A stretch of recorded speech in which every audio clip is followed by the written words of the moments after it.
कई दर्शक ऐसे हैं जो कि अभी नौकरी कर रहे हैं पर वो बिजनेस करने का सोच रहे हैं। नौकरी पे भी ध्यान दो, धीरे धीरे आप अपने बिजनेस को सेट करो। अगर वो बिजनेस में लगता है कि इसके अंदर मैं सक्सेसफुल हो सकता हूँ तो आप मूव हो, अदरवाइज मूव होने की कोई आवश्यकता नहीं है। और आपकी वाइफ है या आपके सिस्टर्स हैं, उसको वो पूरे दिन हैंडल कर सकती है, शाम को जाके आप हैंडल कर सकते हो, तो वो काम भी किया जा सकता है। सूरत में 100% ये चांस रहते हैं गलत लोगों के संपर्क में आ गए तो आपको 100% नुकसान हो सकता है। तो विश्वास से पहले अपनी खुद का विवेक काम में लीजिए और स्टोर पर जाके उसके या वीडियो कॉलिंग के माध्यम से उनके बारे में जानकारी कीजिए। अगर आप पहली बार सूरत आ रहे हो और आपकी भाषा में अगर कोई बात कर लेता है, जैसे आप तेलुगु से आ रहे हो, जैसे आप तमिल से आ रहे हो, एक दिन का व्यक्ति जो आपको आपकी भाषा में बात करता है वो आपका जानकार व्यक्ति नहीं है। जो माल खरीदने आते हो उसके अंदर वो कमीशन कैसे बना सके वैसी बहका बहका की बातें करते हैं। तो इन लोगों से जितना ज़्यादा दूर रहोगे उतना ज़्यादा फायदेमंद होगा। हेलो एंड नमस्कार दोस्तों, कैसे हैं आप लोग? उम्मीद करती हूँ आप सभी ठीक होंगे। केसरिया टेक्सटाइल कंपनी के ऑनर से आज मैं आपको मिलवाने वाली हूँ। वो अपने एक्सपीरियंस के हिसाब से आप सभी को गाइड करेंगे कि बिजनेस करना क्या सच में सही रहता है, बिजनेस करना है तो किस टाइप का बिजनेस करना है। सारे सवालों के जवाब आज जायक सर देंगे। तो नमस्कार सर। नमस्ते नमस्ते, बताइए कैसे हैं मैडम? हम ठीक है सर, आप कैसे हैं? बहुत बढ़िया बहुत बढ़िया। तो सर हमारे कुछ दर्शक थे तो उनके कुछ सवाल आते थे कि 25,000 में जैसे बिजनेस करना है तो क्या सच में होता है 25-50 हजार में? 25-50 हजार रुपए में बिजनेस हो सकता है, लेकिन कोई एक डिपार्टमेंट पकड़ के ही बिजनेस किया जा सकता है। जैसे डिपार्टमेंट साड़ी का पकड़ लिया, कुर्ती का पकड़ लिया, सूट का पकड़ लिया, बच्चों का पकड़ लिया, सारे डिपार्टमेंट नहीं चालू करने चाहिए। 25-50 हजार रुपए के अंदर आपको एक साड़ी के अंदर जैसे प्रिंटेड कैटलॉग साड़ी का पकड़ लिया तो 100 साड़ी 50 साड़ी से लेके आपको एक हिम्मत आ जाती है, हाँ मैं बेच सकता हूँ, मैं कर सकता हूँ। उसके लिए 25-50 हजार रुपये सफिशिएंट है। 25-50 हजार रुपये से रुपया कितना कमा जा सकता है? आराम से इजीली 10 से 15 हजार रुपया आप कमा सकते हो। धीरे धीरे वही रुपया अगर आप इन्वेस्टमेंट कर दोगे, उसमें आपका जो छोटा सा बिजनेस उसमें इन्वेस्टमेंट करोगे तो आपका बिजनेस में कैपिटल भी आपकी बढ़ जाएगी। ओके। अच्छा सर, एक और सवाल रहता है, जैसे कि जो लोग अभी कई दर्शक ऐसे हैं जो कि अभी नौकरी कर रहे हैं पर वो बिजनेस करने का सोच रहे हैं, तो उन्हें बिजनेस करना है तो उनका ये सवाल रहता है कि डायरेक्ट बिजनेस में आना सही है कि पहले as a part time business शुरू करके देखना चाहिए? देखिए ऐसा है कि नौकरी से आप अपनी जो समस्या है उसको मिटा सकते हो, खाने की समस्या है, रेंट की समस्या है, लेकिन आप अपने शौक जो आप चाहते हो सपने वो नौकरी से पूरे नहीं कर सकते हो। दूसरी चीज क्या है कि आप सोचते हो कि मैं बिजनेस करूं तो कितनी बड़ी रिस्क होगी। देखिए कोई भी चीज करने से पहले उसमें थोड़ी सी रिस्क लेनी जरूरी है। रिस्क लोगे तो ही आपको समझ में आएगा कि हाँ मैं इसको कर सकता हूँ या नहीं कर सकती हूँ। तीसरी चीज आप मेरे से पूछ रहे हो कि मैं पार्ट टाइम करूँ कि नहीं करूँ। देखिए होना यही चाहिए, अगर कम पूंजी से स्टार्ट कर रहे हो और आपको ऐसा लग रहा है तो आप अपना नौकरी पे भी ध्यान दो, धीरे धीरे आप अपने बिजनेस को सेट करो। अगर वो बिजनेस में लगता है कि इसके अंदर मैं सक्सेसफुल हो सकता हूँ तो आप मूव हो, अदरवाइज मूव होने की कोई आवश्यकता नहीं है। चौथी चीज मैं आपको बताना चाहता हूँ कि आपके घर के अंदर आप बिजनेस कर रहे हो और आपकी वाइफ है या आपके सिस्टर्स हैं, उसको वो पूरे दिन हैंडल कर सकती है, शाम को जाके आप हैंडल कर सकते हो, तो वो काम भी किया जा सकता है। बिल्कुल सर, मतलब स्टार्टिंग हम एक बार पार्ट टाइम से भी कर सकते हैं। बिल्कुल बिल्कुल किया जा सकता है और कम पूंजी के अंदर कपड़ों का बिजनेस बहुत अच्छा है। और सबसे बड़ी बात है कपड़ों के बिजनेस के लिए एक्सपीरियंस की कोई जरूरत नहीं है। बिल्कुल सर। अच्छा, एक और ये चीज भी रहता है सर सवाल कि जैसे अब मैंने बिजनेस तो शुरू कर दिया, मैंने सोच लिया, सब कुछ देख लिया, तो सर इसमें एक ये भी सवाल रहता है लोगों का कि विश्वास कैसे करें। अगर सारे कस्टमर आने के लिए तो नहीं आ सकते, सबके लिए पॉसिबल नहीं होता, उनको ऑनलाइन ऑर्डर करना है, तो कैसे ट्रस्ट करें? आपको पता है सर सूरत में बहुत जगह फ्रॉड होता है। बिल्कुल, सूरत में 100% ये चांस रहते हैं गलत लोगों के संपर्क में आ गए तो आपको 100% नुकसान हो सकता है। लेकिन आपको सबसे पहले अगर आप कॉल करते हो तो उनको ये बोलना है कि मुझे वीडियो कॉलिंग के माध्यम से मुझे आपका स्टोर विजिट करवाओ, स्टोर पूरा देखो, कितना बड़ा सेक्शन है, कितनी बड़ी दुकान है, कितने एम्प्लॉयज वहाँ काम कर रहे हैं, कितने साल से वो कंपनी काम कर रही है, सारा चीज़ का एनालिसिस कीजिए, जांच पड़ताल कीजिए, उनकी वेबसाइट बनी हुई है नहीं है, इंस्टाग्राम पे पेज है कि नहीं है, यूट्यूब पे पेज है कि नहीं है, ओनर उनका बातचीत कर रहा है कि नहीं कर रहा, सब चीजें समझिए, वीडियो कॉलिंग से देखिए, जिस पर्सन से आप बात कर रहे हो उससे वीडियो कॉलिंग से बात कीजिए। तो आपको जब ट्रस्ट आने लगे तो आप छोटा मोटा ऑर्डर देख के आप मंगवा के देखिए, वो माल आपको सही टाइम पे सही जगह पे पहुंच जाता है, तो फिर आप बड़ा ऑर्डर भी ऑनलाइन से दे सकते हो। ओके, मतलब ये सारी चीजों से हम मतलब एक ट्रस्ट बिल्ड कर सकते बिल्कुल हैं। बिल्कुल, स्टार्टिंग में करना भी यही चाहिए।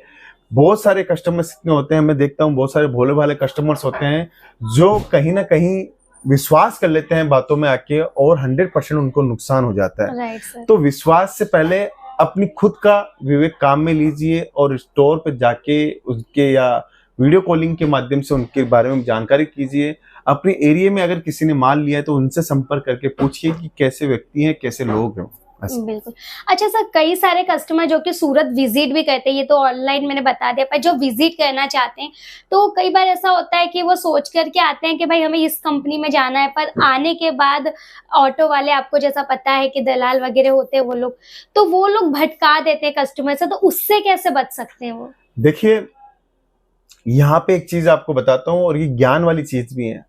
अगर आप पहली बार सूरत आ रहे हो और आपकी भाषा में अगर कोई बात कर लेता है, जैसे आप तेलुगु से आ रहे हो, जैसे आप तमिल से आ रहे हो, एक दिन का व्यक्ति जो आपको आपकी भाषा में बात करता है वो आपका जानकार व्यक्ति नहीं है। जो माल खरीदने आते हो उसके अंदर वो कमीशन कैसे बना सके, वैसी वैसी बहका बहका के बातें करता है। तो इन लोगों से जितना ज्यादा दूर रहोगे उतना ज्यादा फायदेमंद होगा।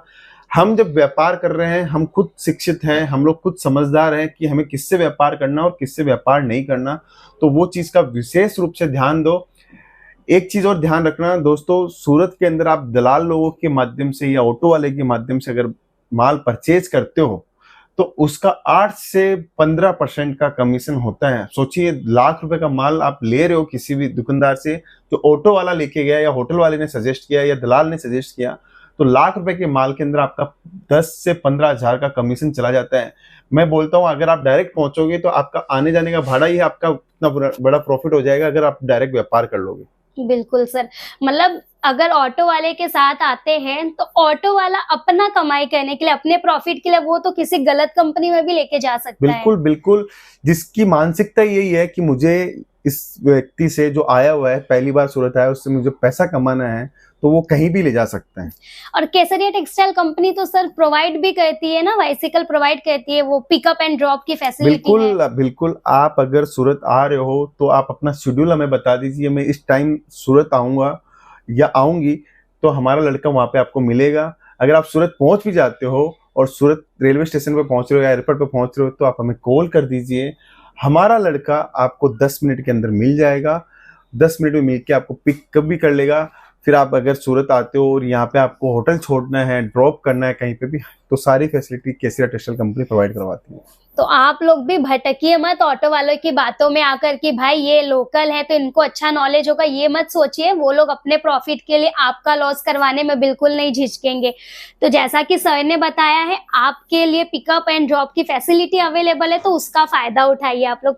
अच्छा, जैसे सर हमने बात कर लिया पहले तो कि कम बिजनेस में कर सकते हैं कि नहीं, उसके बाद हमने सेकेंड ये भी बात कर लिया कि पार्ट टाइम करें कि फुल टाइम करें, फिर ऑनलाइन लेने पे ट्रस्ट का मैं बात हो गई, सूरत आने पे भी बात हो गई। अभी सर मान लीजिए कस्टमर आ गया सूरत, ठीक है, और अब वो आ गया, तो अब वो कैसे पता करे कि उसको अपने शॉप पे क्या रखना है कि उसका बिजनेस अच्छे से चले? जैसे यूपी साइड का कोई कस्टमर है, बिहार साइड का है, तो कैसे पता चले उसका? देखिए, आपने क्वेश्चन अच्छा भी पूछा है। जो पहली बार बिजनेस कर रहा है उसके दिमाग में कितने सारे कंफ्यूजन्स होते होंगे, लेकिन मैं ये बोलना चाहता हूँ कि आप अगर यहाँ सूरत आ रहे हो और परचेजिंग करने के इरादे से आ रहे हो या दुकान खोलने के इरादे से यहाँ पे आ रहे हो, तो थोड़ा सा समय बढ़ा के आइए। पहली बार परचेजिंग करनी है तो तुरंत सूरत आए और तुरंत परचेजिंग करी और तुरंत आप अपने शहर के लिए रवाना हो गया, वो नहीं करना चाहिए। आप सूरत आ रहे हो तो 2 दिन की जगह 4 दिन का टाइम लेके आइए। फर्स्ट टाइम 2 दिन आप एनालिसिस कीजिए, व्यापार को समझिए, कैसे सूरत के अंदर काम हो रहा है। फैक्ट्रियों में जाके आइए, यहाँ पे आप बोलिए कि आप लोग फैक्ट्रियाँ बताते हो तो फैक्ट्री पे लेके जाइए, सारा चीज समझिए कि व्यापार कैसे करते हैं, फिर एक डिसीजन लीजिए। नहीं, मुझे ऐसा लग रहा है कि मुझे कुर्ती का व्यापार करना चाहिए, साड़ी का व्यापार करना चाहिए। केसरिया टेक्सटाइल कंपनी आपको ये भी प्रोवाइड करवाती है कि आप जिस शहर से हो उस शहर के अंदर सबसे ज्यादा दुकानें किस चीज की है और कौन सी दुकान नहीं है वहाँ पे, किन आइटमों में कंपटीशन रहता है, किन आइटम में कंपटीशन नहीं रहता। आपके हर शहर वाइज हम लोग डाटा एनालिसिस रखते हैं, हम सजेस्ट कर सकते हैं आप इस चीज का व्यापार करें। ओके, मतलब वो सजेशन भी आपको यहाँ से दे दिया जाएगा, मतलब गाइड आपको यहाँ से मिलने वाला है, प्रॉपर गाइडेंस मिलने वाला है कि किस चीज का बिजनेस आपको करना है, किस टाइप की वैरायटी आपको रखनी है।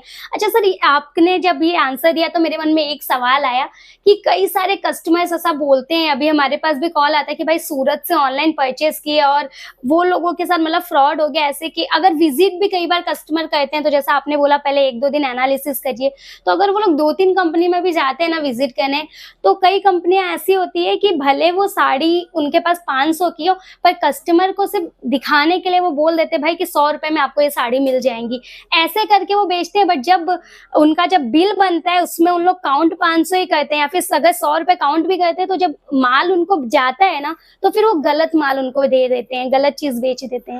देखिए, ये काम तो सूरत में हो रहा है, बहुत ज्यादा लार्ज स्केल पे हो रहा है। दोस्तों, एक चीज बताना चाहता हूँ कि अगर ये काम हो रहा है तो आपको उससे बचने के लिए आप ऐसी कंपनी से जुड़िए जहां बारकोड का सिस्टम हो, प्रॉपर मैनेजमेंट टीम हो, माल आप ले रहे हो तो माल आपकी आंखों के सामने अगर पैक करने वाला है तो उसके सामने पैक करवाइए। तीसरी चीज आपको बताता हूँ कि जो व्यक्ति ऐसा काम कर रहे हैं उनके बारे में आप बताइए कि लोग ऐसे ऐसे काम करते हैं, तो पता चलेगा लोगों को कि ऐसा काम नहीं करना चाहिए, या दूसरे लोग अवेयरनेस में आएंगे कि मैं इस कंपनी के साथ में गया था और उनके साथ में ऐसी चोट हो गई तो मुझे नहीं करना है। तो ये चीजें आप अवेयरनेस दोगे तो लोगों को जानकारी होगी, अदरवाइज नहीं तो आज ये फंसा है तो कल कोई दूसरा जाके फंसेगा। तो इन सब चीजों से बचने के लिए अवेयरनेस जरूरी है, एक दूसरे को आपको बताना पड़ेगा। बिल्कुल सर। अच्छा सर, जैसे कि बिजनेस करने के लिए जब भी कोई आता है, हमें बिजनेस करना है, आपने जैसा बताया कि गाइडेंस यहाँ से मिल जाएगी कि क्या क्या चीज खरीदना है, सब कुछ करना है, तो आपके हिसाब से सर जिनका बजट बहुत अच्छा है, जो अच्छा खरीद सकते हैं, तो आपको क्या लगता है स्टार्टिंग उन्हें हाई फाई बजट से ही करना चाहिए या फिर उनके पास भले बजट है पर लो से करना चाहिए, कैसा करना चाहिए? देखिए, अगर उसकी दुकान पे डिपेंड करता है, अगर उन्होंने दुकान ही बड़ी ली है तो उनको बजट भी बड़ा बनाना ही पड़ेगा।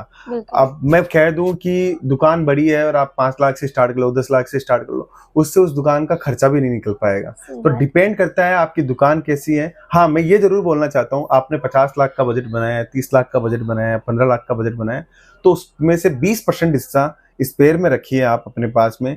जैसे आप मान लो 10 लाख से स्टार्ट कर रहे हो तो 20% उसका 2 लाख हो जाता है।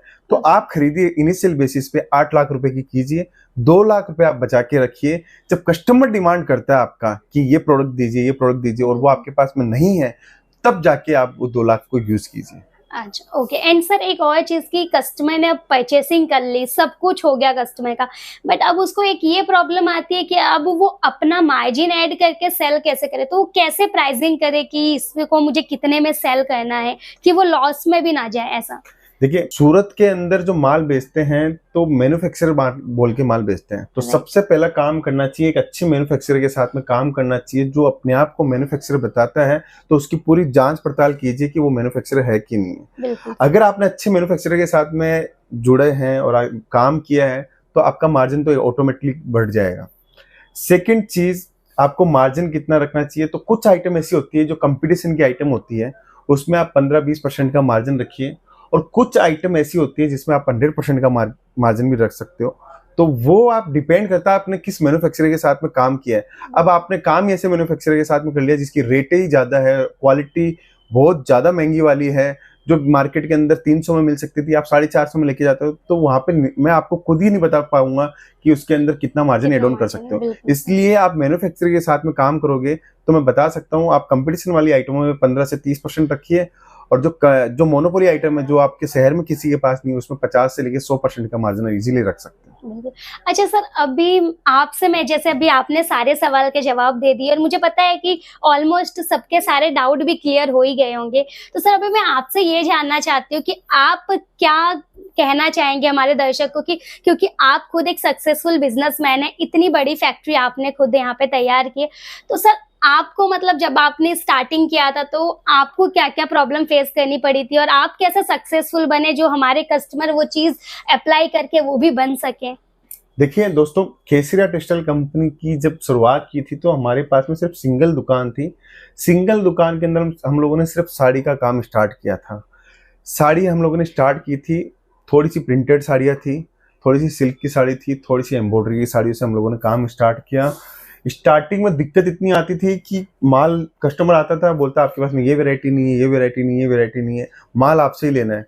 तो कस्टमर वेट करते थे हमारा, क्योंकि हम लोग जिस रेटों के अंदर माल देते थे तो उनको ये लगता था कि इनकी रेटें बहुत वाजिबी है, बस इनके पास में वेराइटीज नहीं है। तो धीरे धीरे हम लोगों ने वेराइटी डेवलपमेंट की, हम लोगों ने फिर काउंटर सिस्टम बनाना स्टार्ट किया, फिर कस्टमर की डिमांड देखते थे। जो चीज मैंने आपको बताई 10 लाख में से आप 8 लाख का लीजिए, 20% का हिस्सा आप स्पेयर में रखिए, वैसे ही हम लोग काम करते थे।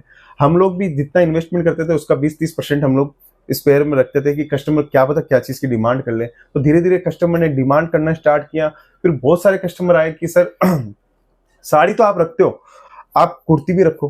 तो हम लोगों ने कुर्ती स्टार्ट की उनके लिए, कुर्ती का अच्छा रिजल्ट आया तो हम लोग सूट भी स्टार्ट कर दिया। देखते देखते देखते देखते हम लोगों ने हर चीज की मैन्युफैक्चरिंग चालू कर दी, और आज केसरिया टेक्सटाइल कंपनी के पास में sari, suit, kurti, lehenga, blouse, everyone, जो वुमेन्स वेयर की आइटम हो, जैसे वो मेंस वेयर की आइटम हो या किड्स वेयर की आइटम हो, सारी वेरायटियां एक छत के नीचे हम लोगों ने प्रोवाइड करवा दी। और हमारे पास में इतनी ज्यादा समस्या आई कि कस्टमर कैसे संभाले, कस्टमर की इंक्वायरी आती है उसको कैसे फुलफिल करे, कस्टमर अगर नहीं समझ पा रहा है, बिजनेस के बारे में नहीं समझ पा रहा है, तो उसको हम लोग कैसे गाइड करें। उसके लिए हम लोगों ने मैनेजमेंट की टीम तैयार करी, और आज आपके सामने केसरिया टेक्सटाइल कंपनी है। आपने ये चीज जान लिया कि किस तरीके से सर ने अपना पूरा जर्नी उन्होंने शेयर किया कि कैसे आज कंपनी जीरो से स्टार्ट होकर के हीरो लेवल पे है। तो देखिए, एक ये भी चीज होता है ना, अगर आप लोगों के साथ सही कहते हैं, हमेशा अच्छा सबके लिए सोचते हैं, तो आपके साथ डेफिनेटली अच्छा होता है। तो सेम चीज सर के साथ भी है। उन्होंने हमेशा से मतलब कस्टमर को कस्टमर की तरह ना समझ करके हमेशा उनको है ना एक प्रायोरिटी दी कि भाई ये भी हमारे फैमिली मेंबर है। केसरिया टेक्सटाइल कंपनी में है ना, आपको हमेशा एक फैमिली की तरह ट्रीट किया जाता है। यहाँ पे जो जॉब भी करते हैं, जो नौकरी भी करते हैं ना, तो एक एम्प्लॉय की तरह यहाँ सर हमें नहीं रखते हैं, यहाँ एक फैमिली की तरह रखते हैं। तो इसी से पता चल जाता है कि कंपनी का इन्वायरमेंट कैसा है, और जहाँ पे इन्वायरमेंट इतना अच्छा हो वहां वो कंपनी को सक्सेस होने से वैसे भी कोई नहीं रोक सकता है।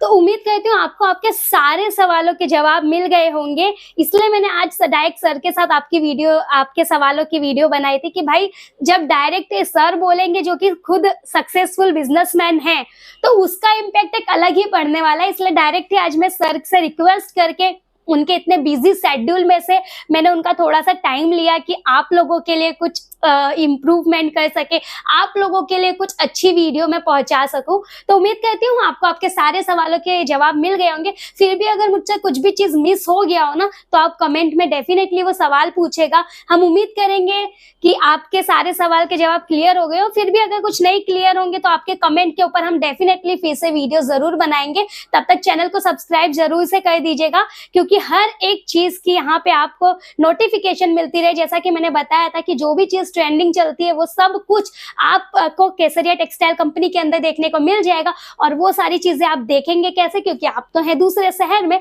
तो भाई वो आप देख पाएंगे इसी चैनल पे, क्योंकि मैं वीडियो के माध्यम से आपको सारे कलेक्शन दिखाती रहती हूँ। तो फटाफट से चैनल को सब्सक्राइब कर दीजिए, कमेंट करना आपके कुछ भी सवाल हो तो वो। मैं मिलती हूँ आपसे ऐसी एक और अगली शानदार सी वीडियो में। तब तक अपना ध्यान रखिएगा, सुरक्षित रहिए। नमस्कार, धन्यवाद। साड़ी कुर्ती या हो लहंगा, सही दाम का